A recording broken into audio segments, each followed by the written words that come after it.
Hadfield, and the Pledge of Allegiance will be led by our clerk, newly elected Marla Young.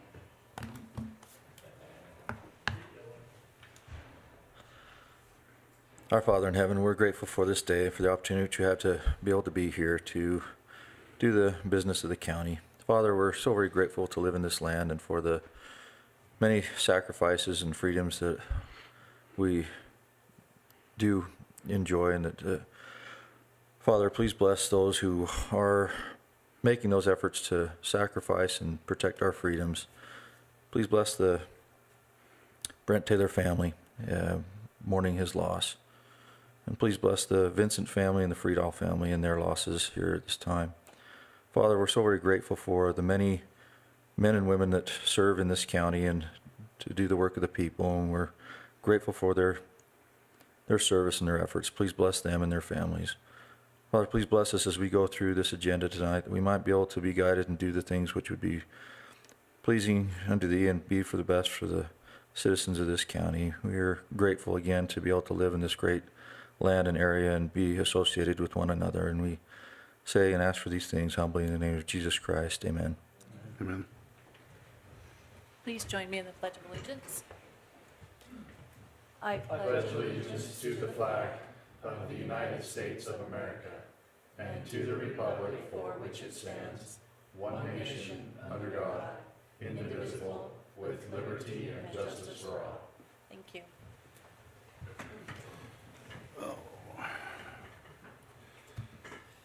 Oh, administrative review reports, agenda items, future agenda items, you guys, or do I, wait a minute.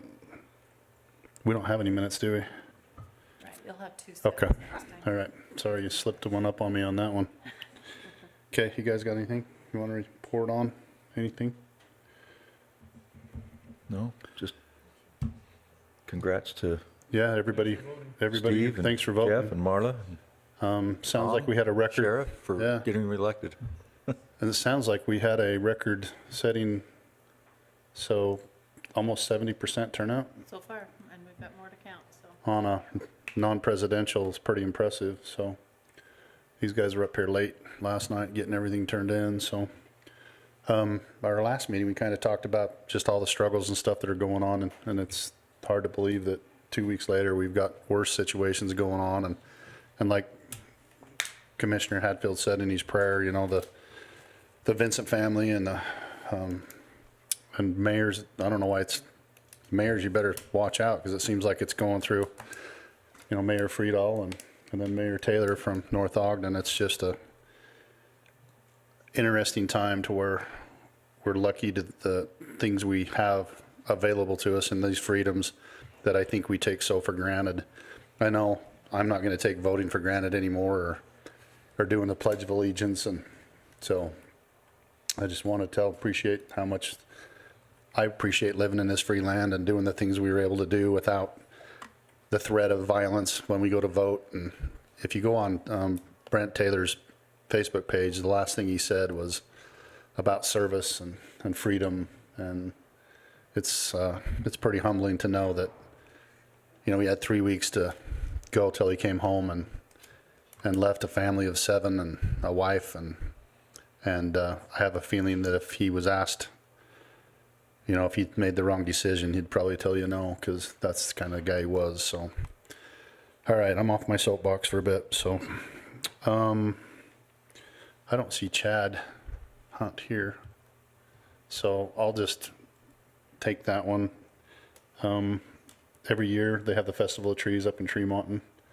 It's a fundraiser for the hospital, so he's going to come and ask us for the reduced rate that we usually give. They cut their days down this year too, to go in on Saturday and go out on Wednesday. Oh yeah, so that's not, they cut their days down. Thanks, Jen, for reminding me of that. So I'd entertain a motion to, I'll make a motion we approve reducing the nonprofit rate for the Jubilee of Trees event. I'll second that. I got a motion by Commissioner Hadfield and a second by Commissioner Scott. All in favor? Aye. Okay, it looks like President Buchanan, you're up next. Have you got somebody coming with you, or is it just you? No, this is John. He's part interested in this property. All right. got a huge piece of property that we're in. Will you just, is there a chair there for you? Let me grab you a chair and then move the microphone up. All right. And move that mic, give me your name and, Have you got Where you're from? Jerry Buchanan? I live in Elwood, Utah. Lived there for 41 plus years. is that all? Anyway, we own a piece of property west of Tremonton, and it happens to be just to the north of Butter's Tractor. And years ago, we had a feedlot in the corner of it, so we sold a piece of it off just to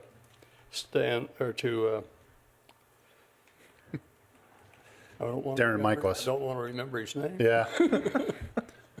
Yeah. To Darren Michaelis to put a subdivision in there. I don't know if do you have copies of that? We have it on our stuff. Anyway, on the west side of this upper part of the subdivision, when they laid the plat out for those homes, somehow there's a little bitty strip, and it looks like it's only about 3 or 4 feet wide, the length of that subdivision, and we didn't even know that had happened.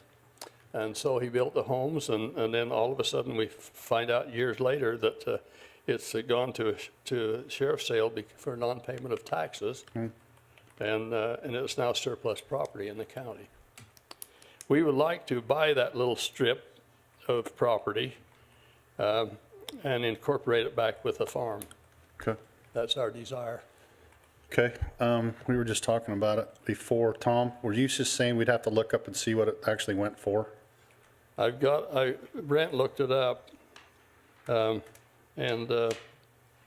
it was $174 it sold for. Okay. Well, at least that's what Tom says you've got into that little strip of property. Yeah, and where I seen it was landlocked. I don't think there's.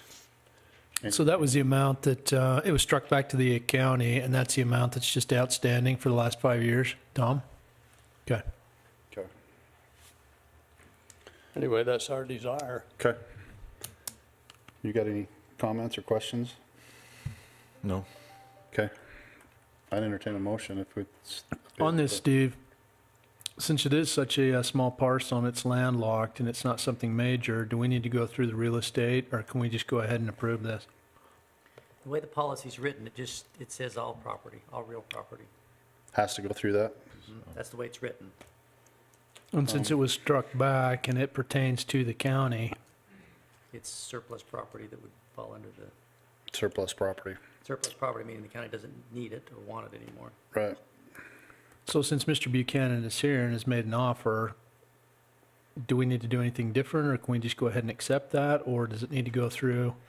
I believe, I don't have the policy in front of me, but it seems like it has to be, Noticed. yeah, it has to be noticed. The specific offer has to be noticed. Okay. There might be some additional expense in that, I, maybe. Well, is that a state level policy, or is that that's something at the county? County Okay. policy. That may be something to look into on situations like this, because nobody else is going to want that or need that. I mean, it's well, landlocked, it adjoins, and so it would make sense in situations like this, just be able to say, let's do it. It might. The purpose is just to let everybody know, hey, this is county property, this is what we're doing with it. It's not Yeah. necessarily to give somebody else a chance to dive in, but Okay. So we just have to notice that then. yeah, we'd have to follow the policy. And I Okay. don't have it here in front of me. I can't remember exactly what it is, but there's a. it I has just to- entertain a motion then to put it in place that we follow the policy and get it to where we can hopefully get it back to you as soon as possible. Okay. Okay? So moved. And just to clarify, I guess the offer is the $174 or whatever it was. Yeah, Is it? The whatever. outstanding lien against it. Okay. You gonna second Yeah, that? so moved. Second. I've got a motion by Commissioner Scott and a second by Commissioner Hadfield. All in favor? Aye. Okay, we'll try to get people on it and Thank get you. back to you. No, thank you. Sorry to be. Oh, don't even worry about it. And And don't back up on that chair and trip, We'll so, get this simplified. okay. Thank you. Thanks. Looks like we're to Tom already. You might just say that this is canceled because we did it. Oh, yeah, there was a 509 that was canceled, the RFP. So we can do some more work on that. You can pull your own chair up.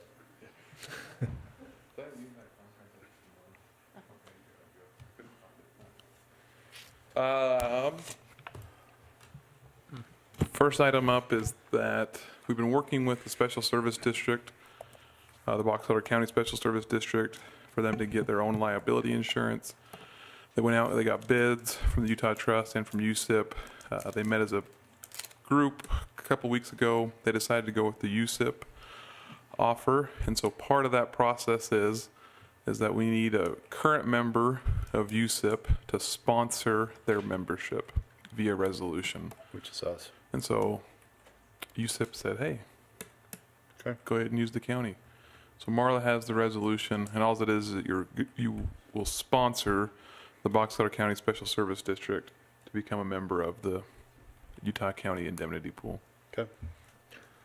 All right. Good. Entertain a motion. Make a motion, we approve Resolution 18-11. I'll second that. We got a motion by Commissioner Hatfield and a second by Commissioner Scott. All in favor? Aye. It does look like all three of you need to sign it. And Steve needs to sign it as well. And what? Steve needs to sign the bottom. Okay. The next part is the fun. Fun part. I don't know if it's a kickoff or if it's a halftime or what exactly it is in the budget cycle. This is just presenting to the commissioners the Box Elder County 2019 tentative budget. As you're aware of the process we've gone through, so at this point, there's a tentative budget. We'll make it available for the public, put it on our website, put a copy at our counter if people want to come in and look at it, so they can come and see what is in the plans for the 2019 budget year. Some of the highlights, we've put a little short message with it. Some of the highlights, what we're anticipating, that there'll be a 3% cost of living adjustment. Health insurance increase just below 9% at 8.99%. We are planning on adding a few new positions this year in the budget. The majority of those down at the sheriff's office, the hope is that we'll be able to actually staff them. That is the hope. It'd be great. And we also, with the sheriff's department, Sheriff Potter and his staff deserve to be, once again, leading the way of thinking of how to avoid situations that come as we continue to grow in the jail, house more and more inmates. Sheriff Potter's planning, he has suggested that we create a jail diversion department unit. A lot of that, they use different remedies available to them besides incarceration to try to keep that bed count down and manageable. Also in this year's budget, we are planning on loaning $500,000 from the general fund or over to the tourism fund.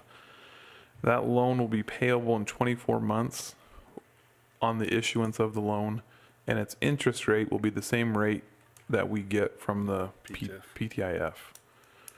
Okay. So, and then it will be paid back with the TRT and the TRCC revenues that come in through the tourism fund. The only reason we're doing this is just more or less to help facilitate the bleacher project. Tourism will have the money, but in order to get the project rolling, we're just going to send over the $500,000 from the general fund to facilitate that. So overall, the anticipated budget for 2019 for Box Elder County is $35,738,162. That's actually a little bit down from last year's budget. A couple reasons for that. One is corridor preservation. We budgeted $2 million. This year we're budgeting $1.5 million. Marla's office, there was a large expenditure for some election equipment, which is one of the things that's come down. That, and I think department heads really looked at their budgets and looked for ways to cut back. I know Bill Gilson, he looked at different things, different projects as well. But yeah, the landfill continues to operate. You know, they're our only enterprise fund, so they function differently than everyone else. They continue to function at a positive. They are cash positive. Gina's doing a great job out there. And you can see we list some of the capital projects that the county is planning on for next year. So obviously the one that you are all aware of is that rodeo bleacher project for the fairgrounds. We have in the budget currently 1.5 million. We're gonna work with Cody's office to take that out to bid. He just got the package back from the architect. Sounds like he met with Stan and Jan to make sure that, hey, this is what we're wanting, this is what we're doing. So we'll be taking that out to bid in the next couple of weeks. Probably this week. ASAP. But to get those back, so we'll have a more firm number than that 1.5, but that is what we have in there currently. You can see the other things in there. And all of these, the majority of these use their own dedicated funds. So the only ones that are being used capital project funds are going to be the vehicles we buy for the sheriff's office, and then also IT is needing to do some network and server upgrades. Can I interrupt you for a second? There's somebody at the door trying to get in here for the meeting. Don't let him in. Chad Hunt. You already approved him. Tell him to go home. I know I did, and he says, "You sure? I'll come in and look." So Keep anyway, locked everybody up. I think apparently doors are locked. So Still on yeah. standard time. Okay. So Sorry. as you know, you're fine. As you look through there, so the fire department's requested to build up 2 vehicles. Corey has that money through his MOU program with the state. Bill's requesting some trucks, a backhoe, a broom. He has built up some money as well when he goes and cuts fire lines for the state. He's received money for that. He's planning on using some of that money, some of his Class B monies. He's also getting a grader for snowplow. So then I just heard for the 2019 year, Box Elder County also is planning to participate in the RDA project. So the county has 3 that will continue to participate in the Ag Park, P&G, and the Plymouth project areas. And then I listed the ones for Brigham City, Tremont, and Perry. I see that. So really with all of this, the county's budget was that 35.7 number. The RDA budget is going to be $5,140,000. And those RDAs, once again, just you're all aware, they are using the money they generate within their own project area. Yeah. We don't take money from county budgets to pay for RDA activity. With that all said and done, any questions at this point? Really, all we need from you guys is, I don't even need a motion, really. Yeah. It's just presenting a tentative budget to you so you're aware, so how it works. So we'll make this public. I will advertise in the newspapers, letting people know that we'll be having a public So because hearing. of the growth, you actually think the tax rate will go down then? I think the tax rate will probably continue to hold, but growth, we're hoping that tax rate will float down as the growth continues to happen. That's what I was going to say. So we were talking amongst us about some things about how we won't even be able to get FEMA funds and stuff anymore, like for disasters and things. And when the state actually has a rainy day fund. And so there's been a bunch of commissioners talking about floating a tax rate. So when we have a bunch of growth and instead of going down, they'd actually float it, kind of like the state is doing to help with education fund that would actually fund, these rainy day funds. So instead of having 1,000 people come in and the tax rate goes down, I mean, it doesn't look like, we still have to give that much more road stuff and police force to 1,000 other people. The tax rate would stay the same, and then that money would actually go into a rainy day fund. So when new growth happens, new growth does not impact the tax rate. The tax rate is calculated outside of new growth. So when people come in, that does not affect the certified tax rate. And so the only time someone could float the tax rate is if you go higher than the certified tax rate, you have to Right. go through truth and taxation. Right. So if you float it up, that is a tax increase. Well, but that's what the state's doing too. So that's what I'm saying. That's what. Yeah, how so they're the new doing floating. growth it does not come into play with tax rates, but what ends up happening, usually when there's new growth, people's values go up, the Right. reappraisal values go up. And so that's why the tax rate usually floats down. Okay. That's what they were just looking at for the rainy day fund and how to fund it. So. But yeah, I mean, that's what I know. Mark Millet has come in and talked to me about it. We've looked at it. It's one thing to continue to look at. Okay. It was Yeah. one of the things we talked about in our last emergency management meeting, and I think the consensus was to see how we could do it down the road. and, what sort of funding level would be appropriate and, still keep everything, solvent in the general fund and the municipal services fund. Because I don't think that we're going to get near what we expected back from FEMA. And with the level of disasters and the threshold that you even have to hit to even get on their radar, It's almost not even worth it's- it. Yeah. we would not want to have a disaster of that magnitude. But if we had some sheet flooding like we did before, or some other things that came up, it would be nice to Not be have to worry prepared for about that. general fund and stuff, Yeah. so to pay for things. So Yeah, Tom, it's definitely an option to look at. I mean, the municipal service fund, where it's a special revenue fund, its balance can be quite large. Yeah. The general fund, we can only carry so much of Right. our property tax or revenue of it. But yeah, it's definitely an option to look at. Okay. Does not hurt at all. so we're looking to finalize this first of next month then? Yeah, so we will have a hearing on the first week in December, Okay. whatever day that is. I forget what it is. All right. So we'll have a budget hearing that day, and then that's where we usually will give the public's input. You guys can consider everything, and then the following commission meeting, there would be the actual resolution to Okay. adopt the budget. Tell your staff, and we appreciate everything Thank you you. guys do. Yeah, thanks. You bet. That's A lot of county. work, a lot of Appreciate spreadsheets. it. Yeah. Hey, since Chad was locked out of the building, do you want to come up here and give us a short synopsis of what we already passed? I'm I sorry. apologize. It's my own fault for being tardy. Well, it's okay. It's 20 after 6 here, so you're good. You guys are just ahead of schedule, right? Yeah, we're ahead of schedule. So, thanks for what you did in my absence. We appreciate your support of the Jubilee of Trees over the past few years, several years, actually. The county has been great to let us use your facilities and to participate with us in the Jubilee of Trees. It's a great event. Can you tell these guys how much you actually raised last year? We raised over $67,000 last year, and we're Right to the community. Yep, right back into the community. And this year, we're on track to surpass that by quite a bit. Don't want to count our chickens before they're hatched, though. But all the funds this year, we always have something that they're going towards. Last year, it helped with our emergency department, making it more accessible to the community and helping with some of the programs we're doing there. That also opened up some things with programs that we're doing to help our EMS in the county. So those were connected. So as a result of the Jubilee of Trees funds, we were able to put that back in the community and with education for our local first responders.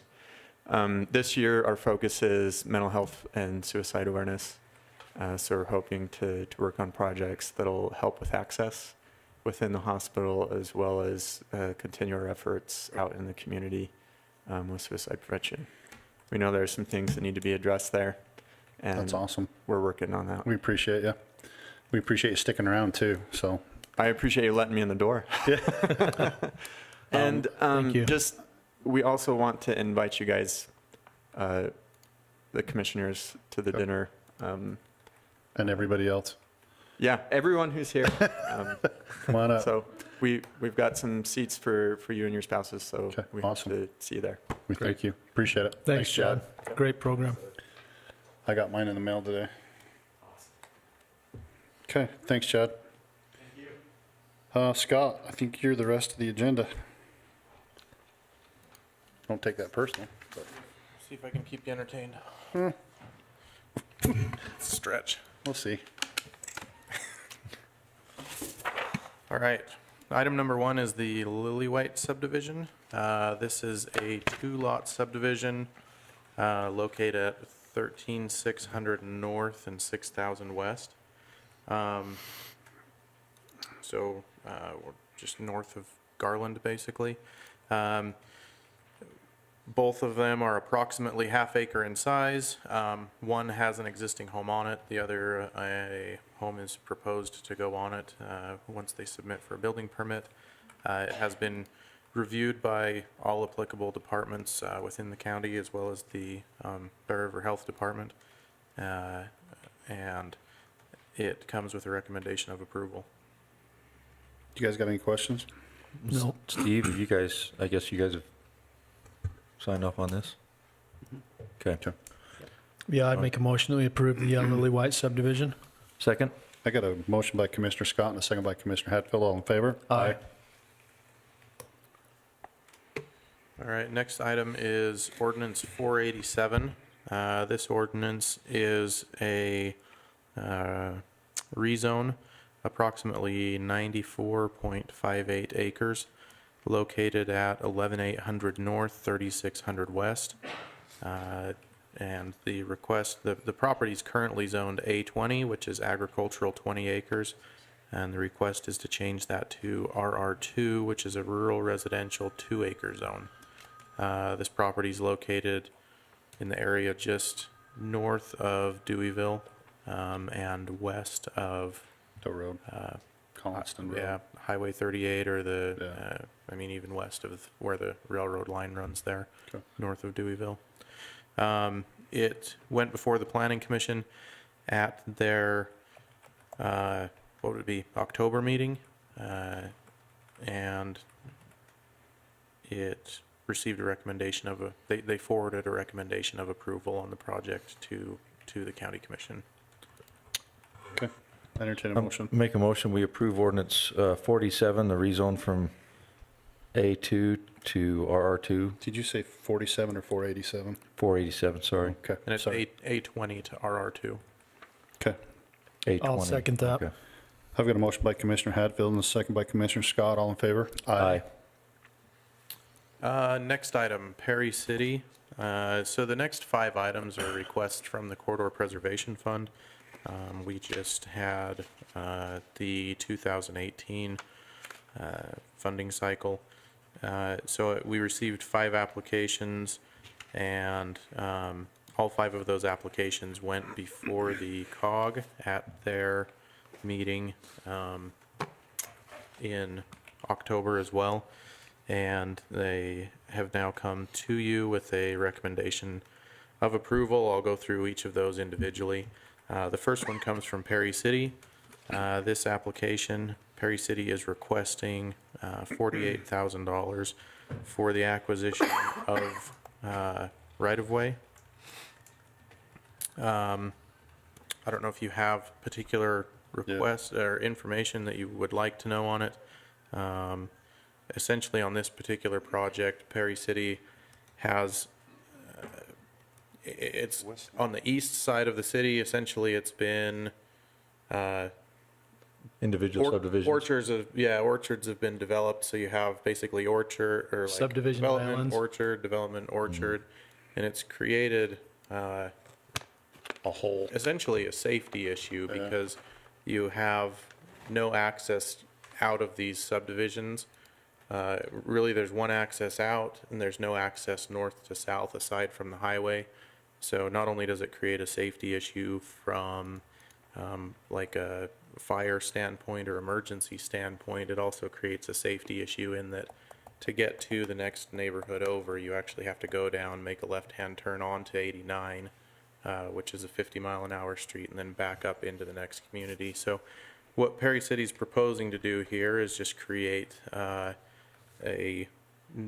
north-south corridor on the east side of the city, just as they have with 1200 West on the west side of the city, so that traffic can move, north to south through those neighborhoods. Without getting on 89. So anyway, they essentially have 2 applications before you today for that. 3 applications total. 2 of those are for acquisition of right-of-way. 1 is for construction of right-of-way. This first one is $48,000 for the acquisition of right-of-way. Like I said, it went before the COG in October, and the COG forwarded a recommendation of approval. So I don't know if there are further questions. No. I don't have any. I think it's a great idea. I've been in a couple of subdivisions up there where they have linked them up, and it's a lot nicer. I mean, it's great. And so for EMS, the safety of the residents, I mean, I think this makes a ton of sense. So I think this is great use of that fund. I know for like the school buses too, they don't have to get out on the highway. They can stay in the neighborhoods picking up kids instead of pulling out on the highway and pulling back and forth. So it's going to be a good thing overall. Do you want us to make a motion for Yeah, let's everything make separately or just all together for? Approve each individual Where they're individual request. applications, I'd recommend individual motions. Okay, I'd entertain a motion then. Well, I'd make a motion that we approve the Corridor Preservation Fund for 60 West, 2000 South for the property acquisition. Second? I got a motion by Commissioner Scott and a second by Commissioner Hatfield. All in favor? Aye. All right, the next one I noticed is actually mislabeled on the agenda, but it's for 100 West and 2050 South to 2100 South is the stretch. This one is for $192,000, again for acquisition of right-of-way to create that same corridor, that same north-south corridor. And that was 160 West, you say? 100 West 100 West. 100 West? to 2100 South, right? Yeah, 2050 South to 2100 South. Okay. I make a motion that we approve the Corridor Preservation Fund for the 100 West to 2100 South. I'll second that. I got a motion by Commissioner Hatfield and a second by Commissioner Scott. All in favor? Aye.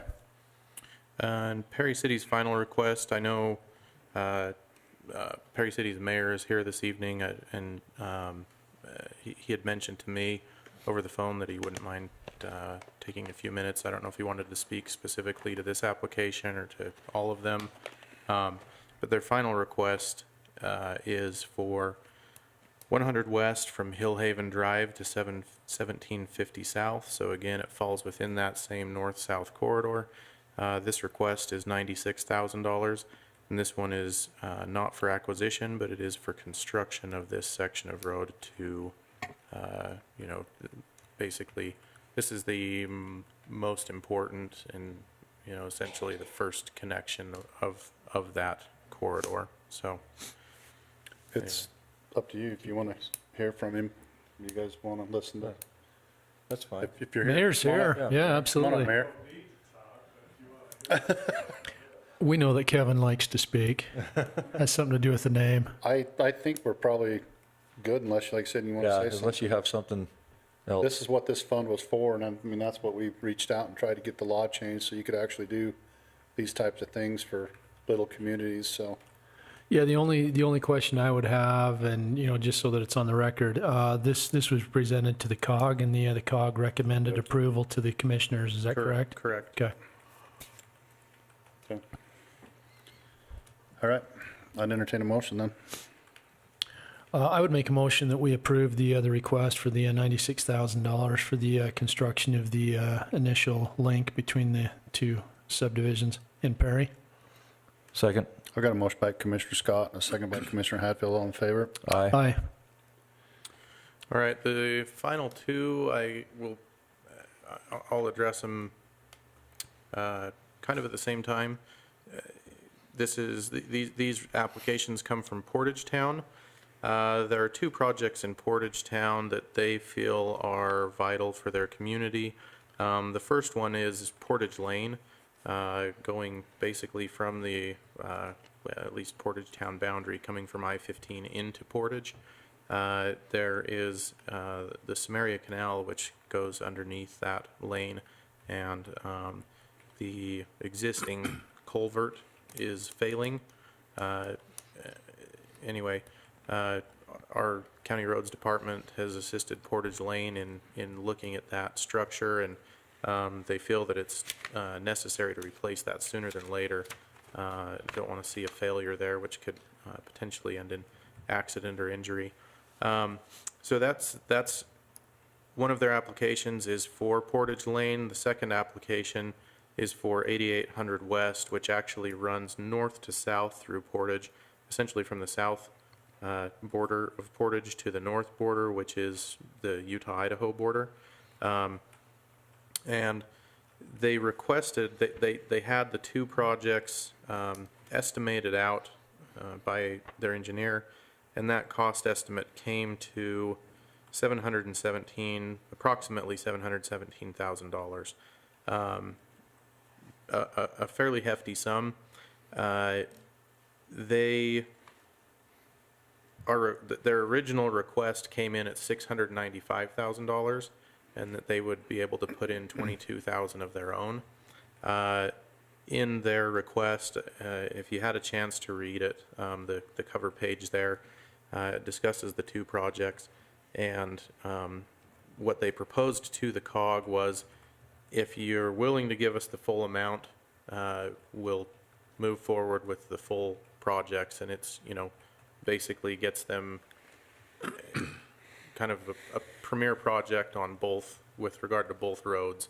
But they did state that they could narrow their scope down and accomplish a great deal with 350,000. Upon review by the COG of the project and speaking with, a representative from Portage Town, as well as speaking with the county road supervisor who's assisted on the project, the COG forwarded a recommendation to the commission that they be approved for the $350,000 and just scale back the project so that they're getting more what is needed than getting kind of your premium. So that's where that one ended up. If you have further questions, I know Bill is here. If he may be able to address some specific questions with regard to those projects, but that's what the COG forwarded as far as their recommendation. So is approving these, and it's just based on the 350,000 then? Yeah, We're so approving that, and then so work these on both final two projects? essentially got really, they came in as one application when I was reviewing them to score them, as because they're two separate roads. When I presented it to the COG, I scored them as two separate applications and presented them as two separate applications. But the COG chose to push them back together and approve that 350,000 for the two roadways. Okay.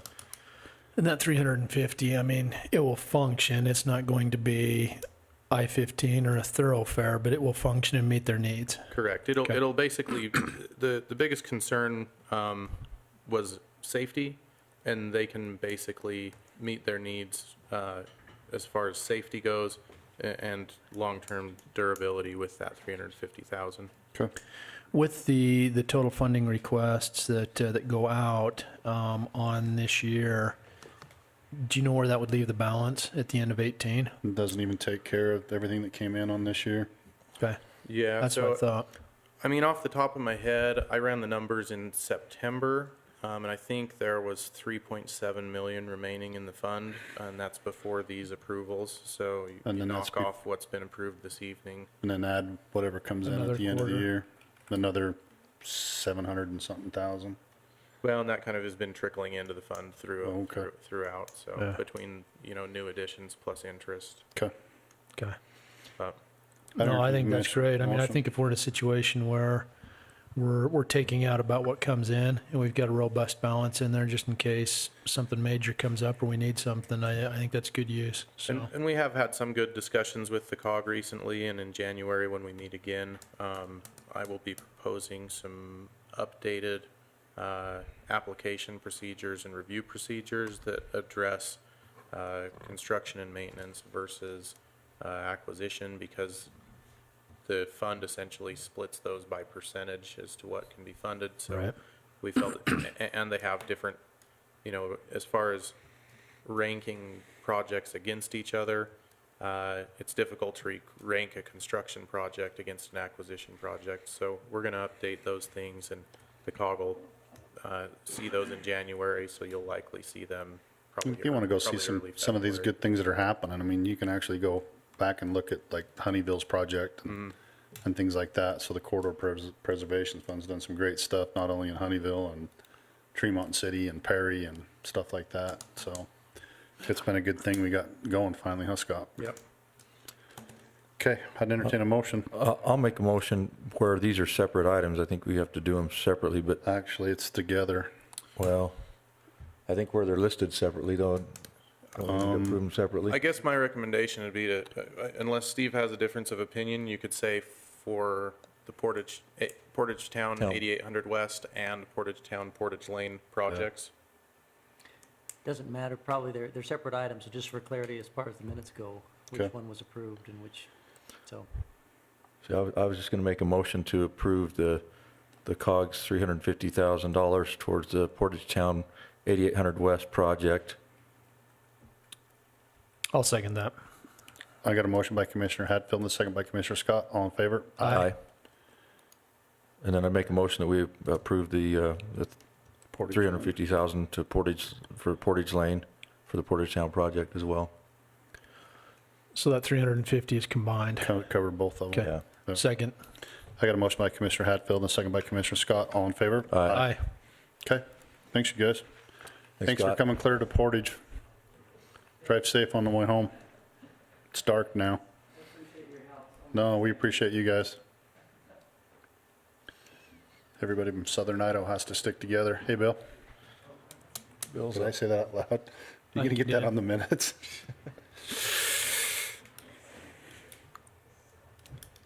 The first item I have on the agenda for the commission is the night watch pay Grab road your, department employees. put your microphone back up to you so Oh, Marta can hear you. I can hear Bill.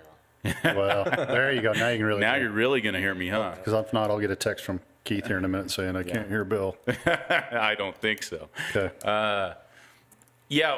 In years past, when we take our crusher, our rock crushing operation out west to West Box Elder County, in the past we have paid our employees, some of our crusher operation employees, to help as far as security guard duties out there on site. And what it pertains to is when the crew is gone during Friday, Saturday, and Sunday, that the actual employee will stay near to on site, camping out, and they'll be able to do some four-wheeling, firewood gathering and that sort of thing. But to be there and have the place secure at night and be able to respond to any motion alarms and so forth, they are out there on Friday night, Saturday night, and Sunday night, so forth. And for that duty, I was paying them in the past an extra $250 on their per diem. And we have ran into policy issues as far as it needs to be on their paycheck as part of the regular pay. So what we are, and then it'll also be taxable this year. So what me and Tom proposed is we will put it on their pay as a duty, as a $275 duty for that weekend, and it will be taxed. So at this time, that's what we're asking. We're looking at approximately 4 weekends that we'd be paying this out, and it's at $275 per weekend. It's a lot cheaper than having a deputy run out there. It is. That is true, and you look at the time when we have our operation going in Yost, we had 5 diesels out there around our rock crushing operation. The last estimate I got, that if we got vandalized and somebody took all the cabling, the copper cabling off of our facility out there, we'd be looking at a price tag of $40,000 to hire an electrician and pay for one of the copper cables is approximately 5 inches in diameter that feed the main crushing operations. So I think it's money well spent. So definitely. Unless you guys got a question. How often is that in use? They do it for about a month. It's approximately about a month to a month and a half. We're out west. Weather. Yeah. Weather permitting. Correct. Okay. Makes sense to me. Entertain a motion. Yeah, I'd make a motion that we approve the night watch pay for the road department crusher employees. Second. Got a motion by Commissioner Scott and a second by Commissioner Hatfield. All in favor? Aye. Thank you. The next item up is a water purchase agreement.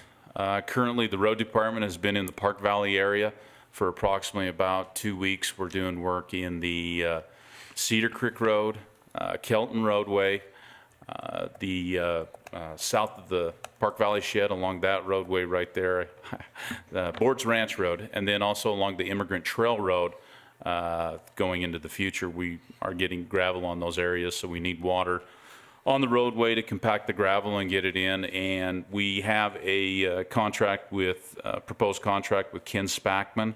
It is pretty much the same contract that we had done for Jay Tanner and the Kimber Ranch out in Grouse Creek. It's $25 per tanker load of water. And he's definitely interested, same as the Tanners in the Kimber Ranch, that he would like reimbursed with a few loads of gravel and some grader work. So we have set that in the contract also. Steve's had time to look at this and make a few changes. So That's pretty much the nuts and the bolts of it, $25 per load. And then it is our county rate that will be charged back as reimbursement for any grader or gravel work. I think it's a good idea. Yeah. Sounds good. I'd make a motion we approve the water purchase agreement 18-32 with Ken Spackman. I'll second that. I've got a motion by Commissioner Hatfield and a second by Commissioner Scott. All in favor? Aye. Thanks, Bill. Thank you.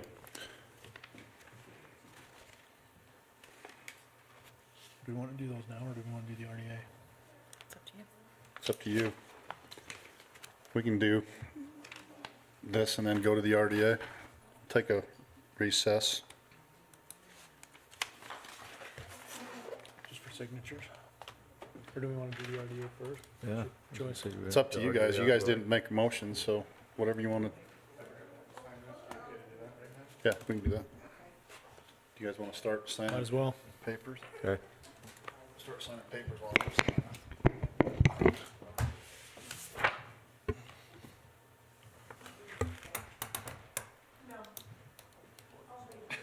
See my work. See you back. See my bitter beer face back there? You gotta quit or I'm not gonna be able to sign this. Oh, Diane, are you starting those? Yeah, start 'em. You can start them over here. Marla, you can start them on this end and I'll send them over.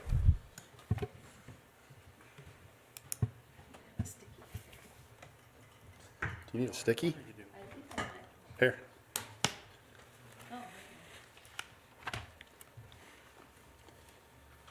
Hey, Marla.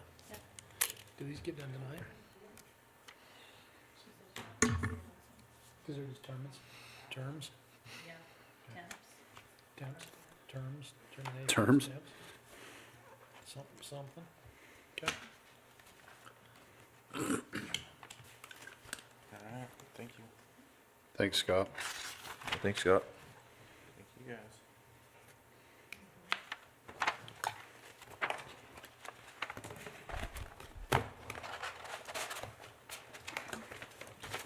You waiting on me? Sherman T. Potter.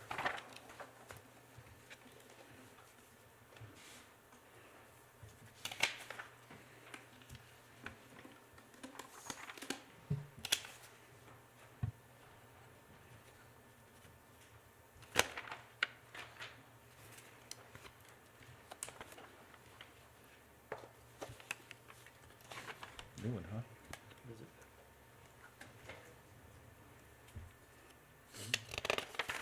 What is Thought this that one? was two of What's them. marked on there.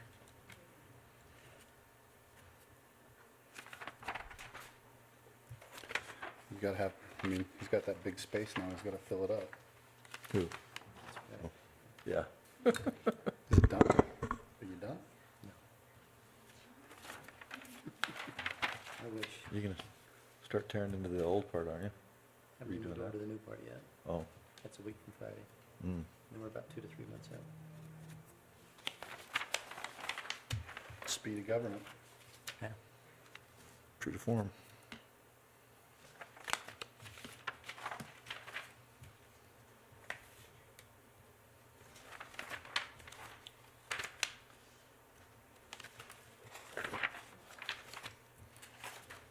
Where do you keep pulling these from? I look over there, I think you got one left and I do have one left. 3 more come.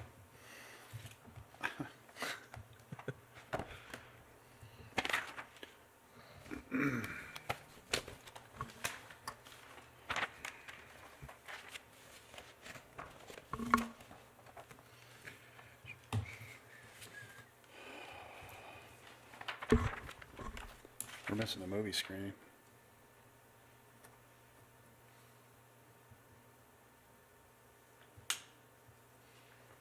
What are we missing? That movie screen or whatever it was. No.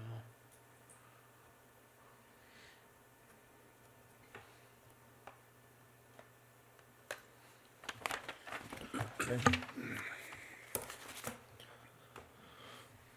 Did we miss one? There's nothing on this one. I mean, we all signed it and I haven't yet. Do you know what that one's for?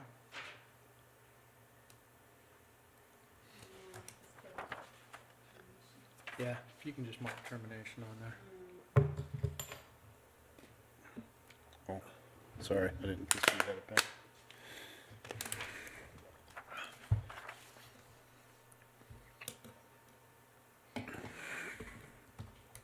Nice catch, Scott. Give you an attaboy for today. Just wasn't sure if you were doing raise or cutting loose or. Awesome. Got it.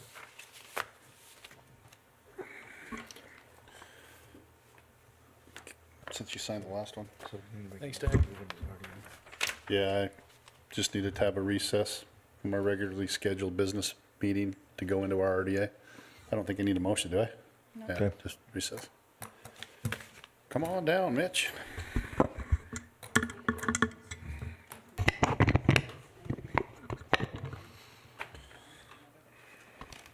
Want me to wait for the I don't know. presentation or? She'll tell you Yep. yes or no. I'll tell you. I was like, what the heck was that? There is an RDA, but there's only like one, yeah, there's like One item? Hey, it's official. We're here. Okay, Go for it. No minutes or anything? Okay. Nope. Well, this is we saw this contract, a similar contract in our last RDA meeting. We've made some changes to it. The biggest change, of course, is now it looks like our partner in paying for this is may or may not reimburse part of to the redevelopment agency a part of the cost of this hangar for UA or unmanned aerial vehicles for testing. So we're looking for the county to purchase the full amount, and hopefully Deseret UAS will reimburse a portion of it back.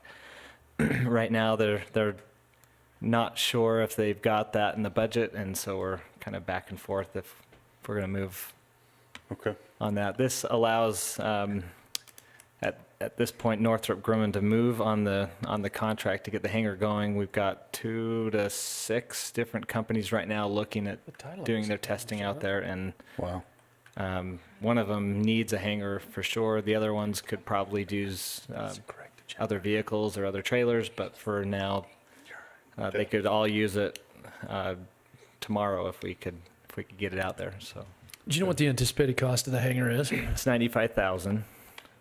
And they're cost. supposed to split it with us 50/50? Well, we were going to do a 50-45 from our last contract, but it looks like Deseret UAS will probably put in around 20, but at this So- point, I don't know if it's going to happen or not. It's a big enough project with this particular company that if we don't move on it, then we may lose it. And after talking to him, it sounded like we needed ASAP, and then talked to Northrop Grumman, Kevin Reese yesterday, and he said the same thing. He's like, well, because they're doing all the labor and Right. and everything else and putting it into it. So it's not like it's a total us. It's a Yeah, Northrop's putting in the insulation and the heating into the building, and then, of course, they'll be paying for doing maintenance maintenance on over the it. ye's Yeah. after that. maintenance and security and everything else. So What's our anticipated time frame when they're gonna? Well, if we can get that's the kind of the rush at this point. If we Yeah. can get them the PO going and get them going on it right now, it's looking like probably February before it's completed. But they need to get that cement work in before the snow falls if they can. Right. okay, I'd entertain a motion. I'd make a motion, we approve the contract 18-08 with ATK in Box Elder County. I'll second that. I got a motion by Commissioner Hatfield and a second by Commissioner Scott. All in favor? Aye. We do have a thing on our board docs about minutes. Approval of minutes from Approval of minutes 10-17. from 10/17. Can we just approve them, and then if you find out we didn't need to? It just says it on his board docs. They're not ready for But there's, Okay, they're not ready to be approved. I didn't. so- Yeah, I didn't see any in the Okay. packet to read through. it was just so. on here, so, All okay. right. I would prefer you to read them first. Yeah, I was gonna say I didn't see any usually in do the mine by included in telepathy. I here. haven't So. seen it, but I thought that was on there, so, okay. Okay, If you can get that signature on that contract, their purchase order, then I can get it out to Okay. them okay, for their signature and get we can moving do on. that. Stanley put his stamp on it. My Sherman T. Potter. And we did fix those issues that our attorney, Steve Hadfield, had, we had a conversation even today with ATK on that, so. Okay. Okay, good. Great. Thanks. Thanks, Mitch. Entertain a motion to adjourn. So moved. Second. Marty, got a motion by Commissioner Hatfield and a second by Commissioner Scott. All in favor? Aye. I'd make a motion that we move into a closed session to discuss